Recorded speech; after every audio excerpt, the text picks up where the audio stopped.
Hi there, sports fans. This is Gil calling as we see him Stratton, along with 1957 Catalina winner Bob Sandgren, bringing you highlights of another Catalina Grand Prix.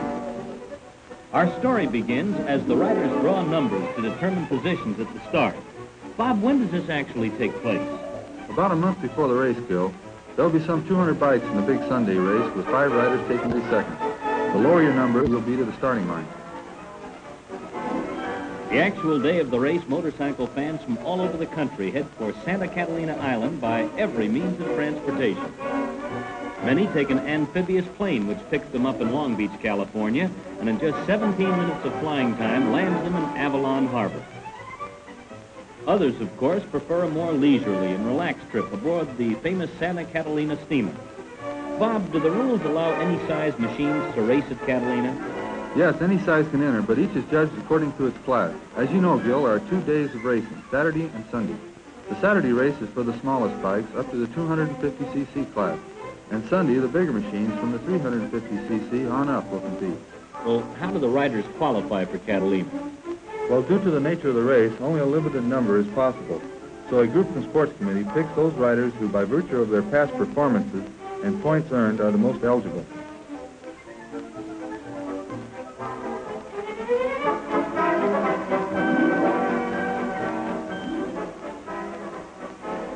When we arrive at Catalina, we find the island electric with excitement and anticipation, with the fans anxious for a weekend of thrilling motorcycle competition.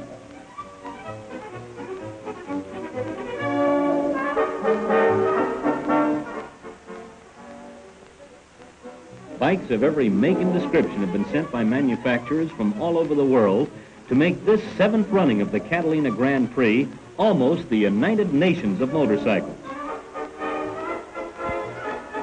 We make our way to the assembly area where the bikes are being given last-minute checkouts.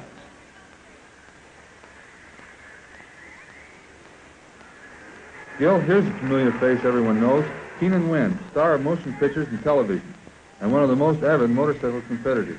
Keenan's been riding bikes for about 20 years and will be number 39 today, riding a Triumph Club in the lightweight division. We catch Don Hawley nabbing a few winks, but it doesn't last long because the bikes are ready for the starting line. BSAs, Makos, Velocets, Triumphs, NSUs, all about to take off on the 60-mile trek, 10 laps over a 6-mile course. Starter Frank Kennedy gives the 2-minute warning signal, and eager hands grasp the throttle.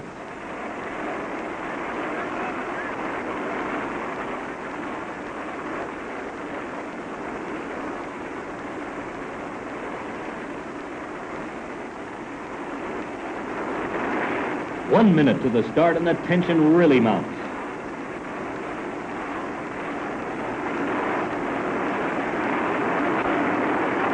And the race is on as the 250cc lightweights start their way around the course.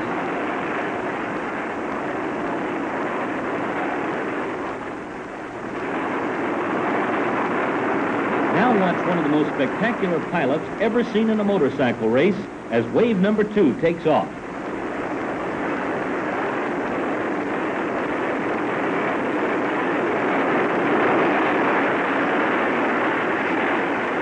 Like at least a dozen riders were involved in that skirmish. What happened, Bob? One of the riders, number 48, lost control and his bike took off to the right. As he went down, the others were so close together they couldn't avoid him and stacked up. Was anyone hurt? No, just a few bruised egos and some time lost in the race. The third wave, the 165cc machines, gets the starter's flag. 2 minutes later, the 4th and last group is away and running. Now there are over 160 bikes on the course. So let's move in and get a first-hand look at the action.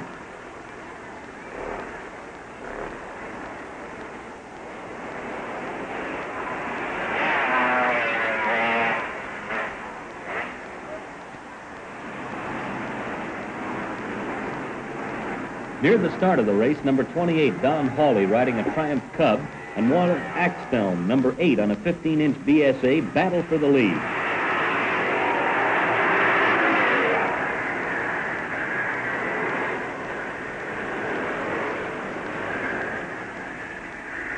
Dick Pappengoose on his Mako is chased by top scrambles rider Bruce Jackson on a Velocette.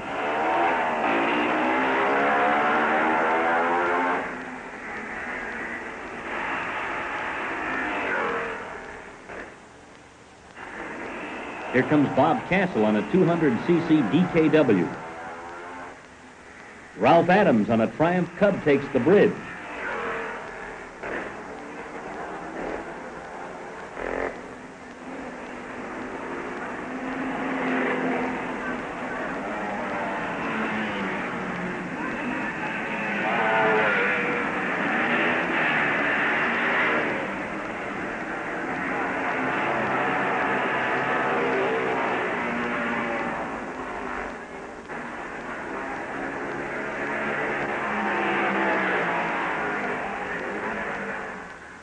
I notice that these riders get quite a workout, both on dirt and pavement.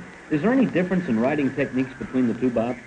Well, you actually have more control on dirt. In dirt riding, you're usually not going so fast, and if your bike starts to slide out, you can use your foot as a stabilizer. Chances for recovery are better. Every rider knows that races are won and lost in the pit area. Bikes gas and get minor repairs if they run into difficulty.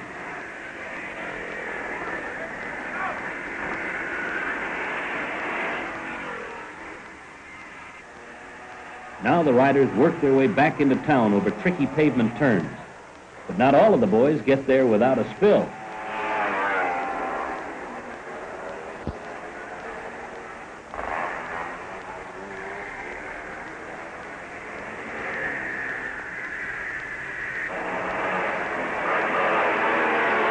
See what I mean?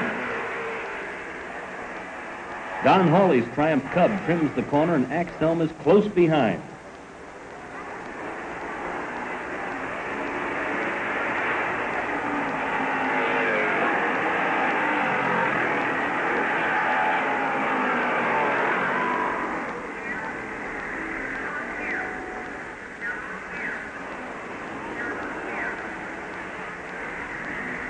Here comes Bruce Jackson, number 11, chasing the pack on his 250cc Velocette.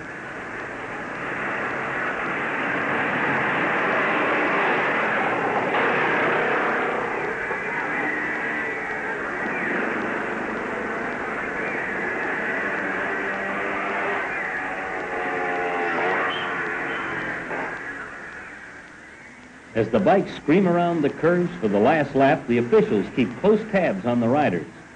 After 60 miles of grueling competition, this is the sign they've all been waiting for, the finish line and the checkered flag. And the first man in is number 18, John Seabrand, on his 250cc Mako. The Mako is a 15 cubic inch machine built in Germany, and this was one of its first big wins in the United States.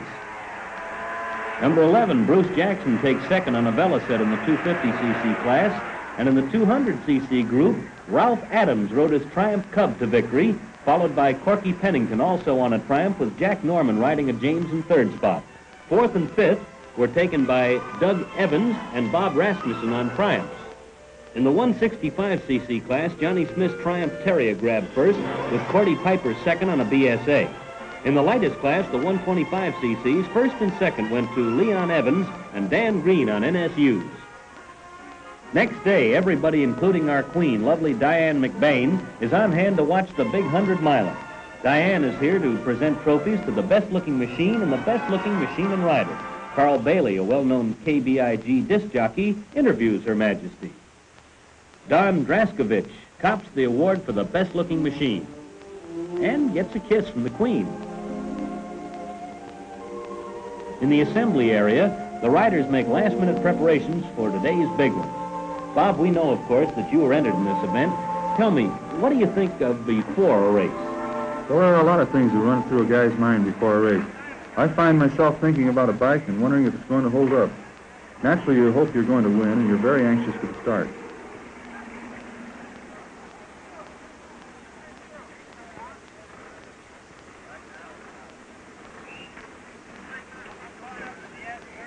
Well, here comes the parade of bikes heading towards the starting line, led by Harry Pelton, well-known motorcycle dealer in Hollywood.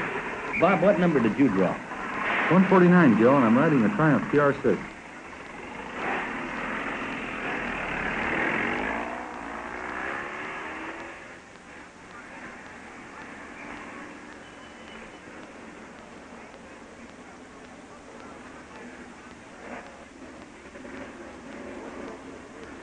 It doesn't take long for the first group to roar out, and the race is on.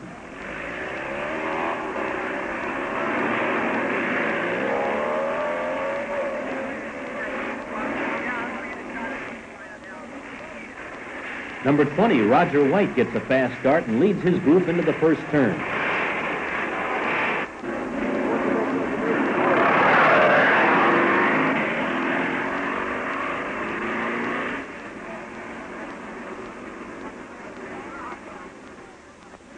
Buck Smith, number 61, and 62, Bill Rogers, almost tangled.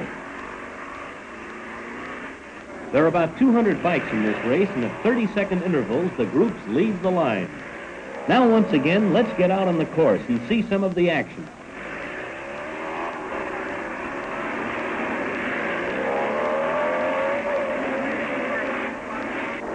The old master, Bud Eakins, one of the pre-race favorites, as usual, setting a blistering pace. Here, number 110, James Riley from Phoenix, Arizona, has a problem. You get a chance to practice riding this course before the race, Bob? You're not allowed to practice at all. In fact, after your bike is towed over, it's impounded and under official custody until the morning of the race. And then you get it at the assembly area. But most of the entrants have a pretty good idea of the route you'll be racing. Orville Lewis, number 57, avoids a bad spill. And number 22, Wes Anderson, pulls off the course.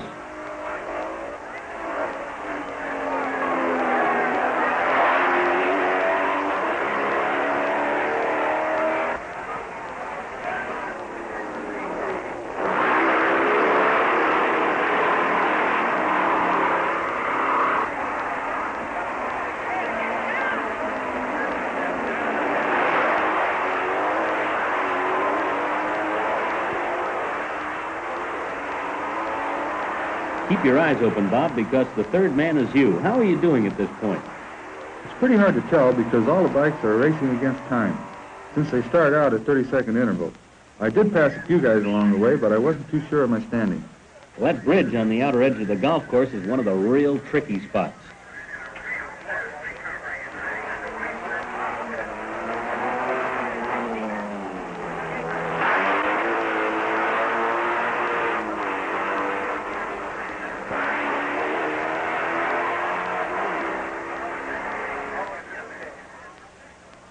There goes Eakins on his Triumph 3050. He was the pace setter through most of the race, but a flat tire cost him valuable time in the pits.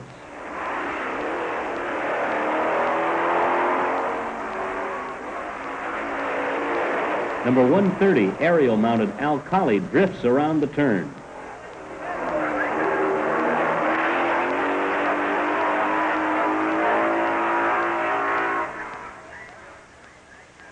Buck Smith takes to the pavement.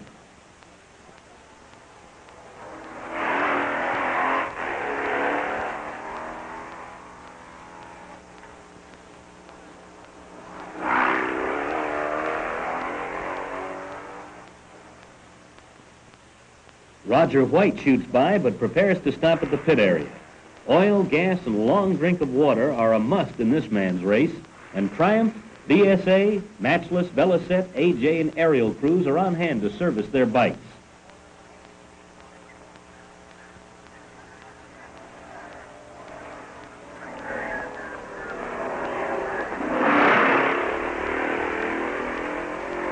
Charlie Cripps, a veteran rider, roars by, followed by Ray Tannen on one of the biggest entries, a 74 cubic inch Harley. And here comes our boy, Bob Sangren. I knew Eakins was breathing down my neck, and when you're being chased by a guy like Eakins, you have to stay on it all the time. Some of the spectators find the course a bit tricky, too.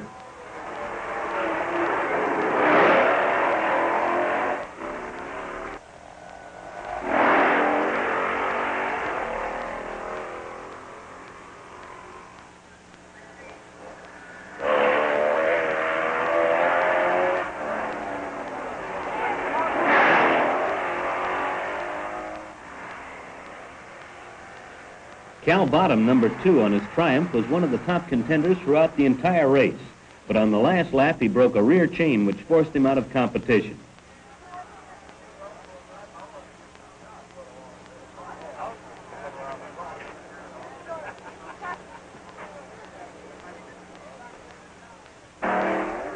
The race goes on, however, as the riders, one by one, unicycle over the hill.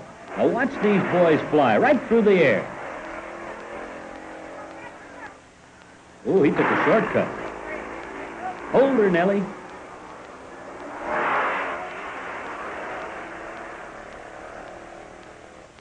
Boy, he almost went into orbit.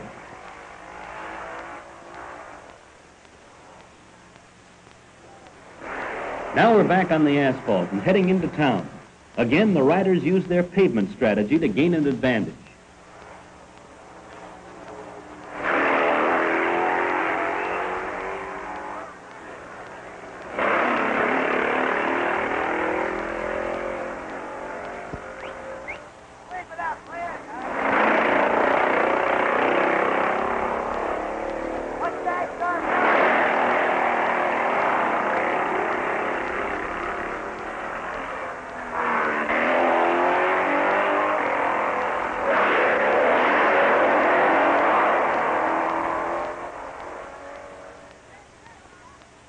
Walt Harper and his BSA single almost come to grips on a hayload. Bob, this second curve before the finish really seems to be tough for both riders and machines. That's true. This is one of the most deceptive turns in the course. You've got a long straightaway before you hit it, and unless you get on the brakes at the right time, you're in trouble. I see what you mean.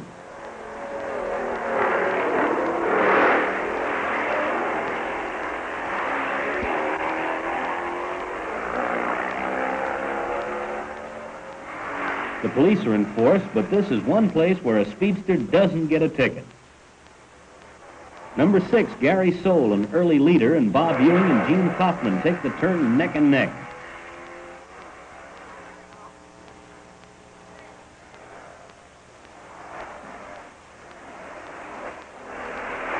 Jack Thurman, number 71, riding a matchless, proved to be one of this year's strongest competitors.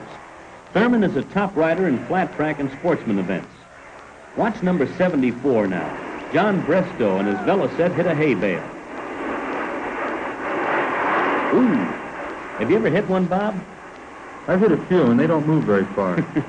The hay bales are put in strategic places around the course, and will usually help you keep from having a serious spill. Better to hit a hay bale than a fire plug. I'll go along with that one.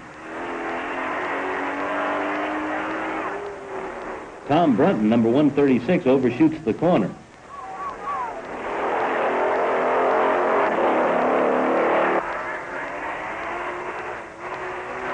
Once the riders reach the top of this hill and make the last curve, they've got a long straightaway that takes them into the heart of downtown Avalon. And they really pour on the cold.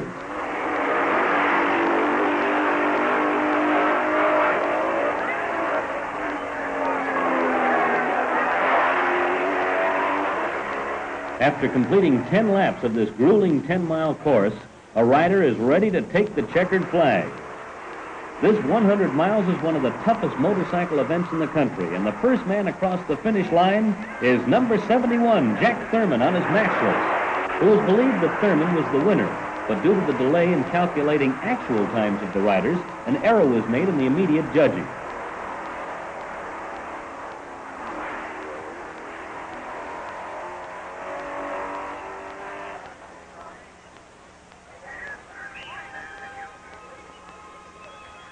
Thurman gets a kiss from his wife, thinking he's the winner, but little does he know that his glory is only temporary. As the other riders finished, it was finally determined that the real winner was not Thurman, but our boy Bob Sangren on his Triumph TR6. Bob, at the time you crossed the finish line, did you know you'd won?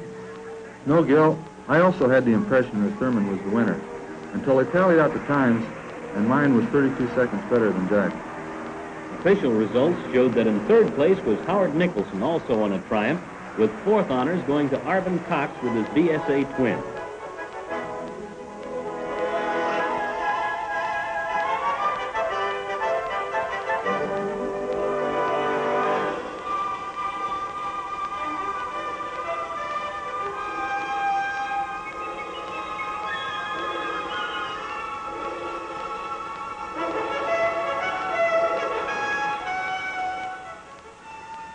And so it's all over for this year's 1957 Catalina Grand Prix. Riders and spectators prepare to head back to the mainland, but you can be sure that they'll return again next year, eager for more thrills, more action, and more hard riding competition in the exciting Catalina Grand Prix.